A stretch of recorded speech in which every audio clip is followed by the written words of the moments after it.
Bonjour, je m'appelle Eva Zang, je suis actrice et aujourd'hui je suis ravie d'être ici et d'être interviewée par vous.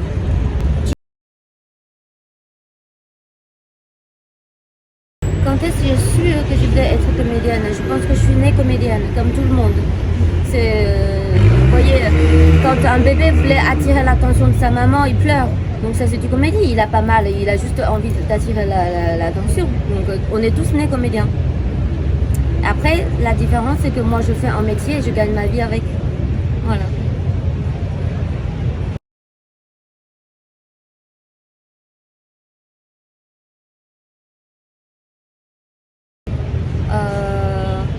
Euh, plein d'acteurs, grands acteurs comiques.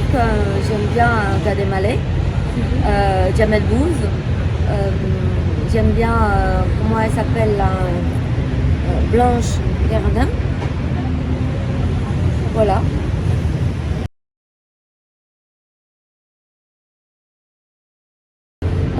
Le rôle qui est complètement opposé de moi, il faut que je compose le rôle. Donc ça, c'est du kiff. En fait, je pense que pour tous les acteurs, c'est plus qu'on nous donne un rôle qui est vraiment opposé à nous, très très éloigné, bah, ça nous donne de la matière et on adore le challenge. Et ça, je kiffe.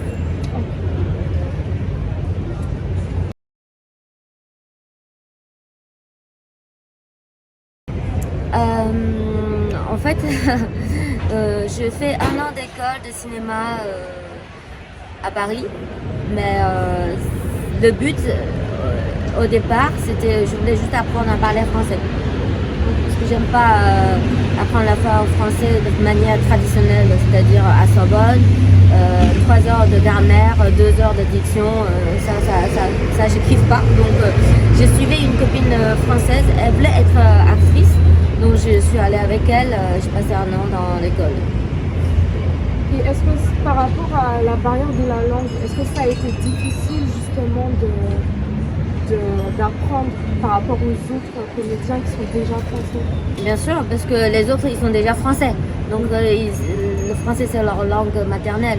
Alors, moi, je ne comprenais pas. Donc, ça, c'était difficile, mais en même temps, c'était très drôle. Parce que, comme je ne comprenais pas, chaque fois que je devais faire mon passage, j'ai imité les autres en pensant ce que j'ai compris. Mais en fait, il y a toujours un décalage. C'est pas exactement le prof qui nous demandait de faire.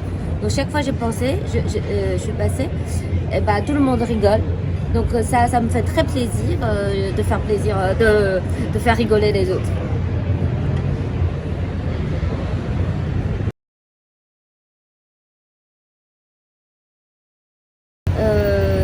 Les obstacles, bah, c'est la langue, comme tu viens de dire. Hein. Ça, c'est le seul obstacle. Ouais. Mais avec l'expérience, tu vois, tu prépares en amont si tu devais jouer dans des scènes de cinéma. Donc, il n'y a pas de problème. Et aussi, pareil, quand tu joues dans des pièces de théâtre, il faut que tu connaisses vraiment tes répliques et les répliques des autres par cœur. Donc, voilà.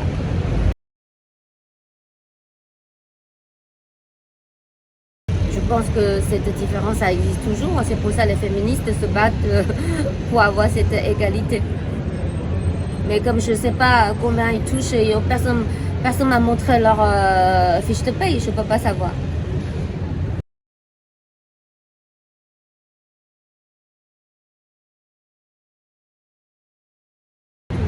Mon œuvre majeure, c'est-à-dire le film que je considère que j'ai bien réussi, bah, je pense que c'est dans le long métrage sino-américain qui s'appelle Last Chance.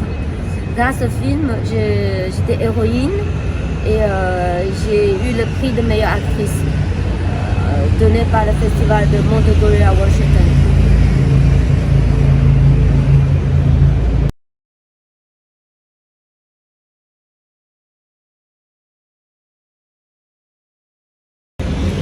C'est une question, ça? C'est comme si je te demande comment tu manifestes ta féminité en ta façon de te comporter dans la vie. Tu as une réponse? Voilà.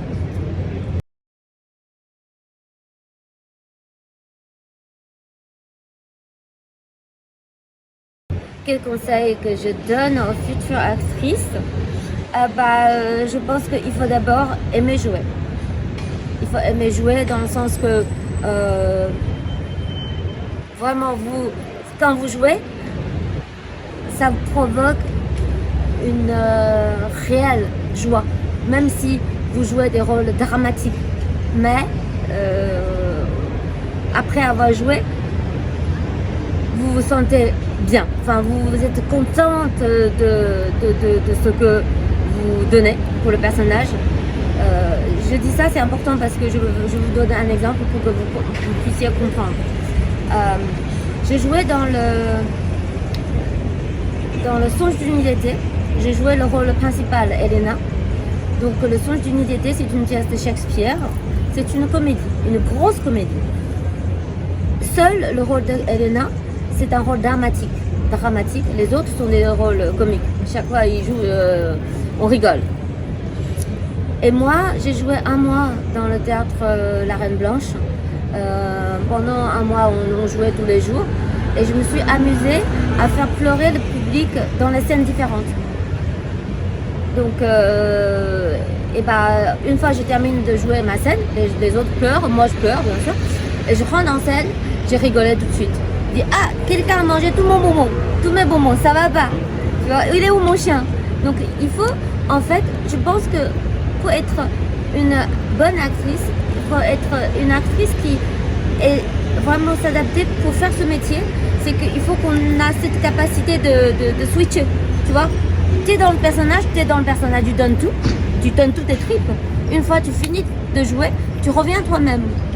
Si tu es tellement, tu dis ok, je travaille ce personnage, je suis rentrée dans la peau de personnage, alors je souffre, je mal, et une fois fini, on dit cut, tu es encore là, je souffre, je suis triste, je suis pas bien, je fais une dépression. Ça, c'est pas le métier pour vous. Parce que c'est dangereux.